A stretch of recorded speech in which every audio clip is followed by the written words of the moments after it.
የጽድቄ አምላክ በጠራሁት ጊዜ መለሰልኝ፣ በጭንቀቴም አሰፋህልኝ። ማረኝ፣ ጸሎቴንም ስማ። እናንተ የሰው ልጆች እስከ መቼ ድረስ ልባችሁን ታከብዳላችሁ? ከንቱ ነገርን ለምን ትወዳላችሁ?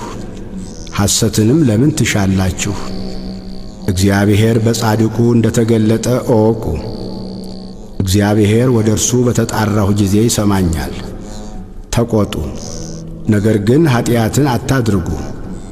በመኝታችሁ ሳላችሁ በልባችሁ አስቡ፣ ዝም በሉ። የጽድቅን መሥዋዕት ሰዉ፣ በእግዚአብሔርም ታመኑ። በጎውን ማን ያሳየናል የሚሉ ብዙዎች ናቸው። አቤቱ የፊትህ ብርሃን በላያችን ታወቀ። በልቤ ደስታን ጨመርህ፣ ከስንዴ ፍሬና ከወይን ዘይትም ይልቅ በዛ። በሰላም እተኛለሁ አንቀላፋሁ።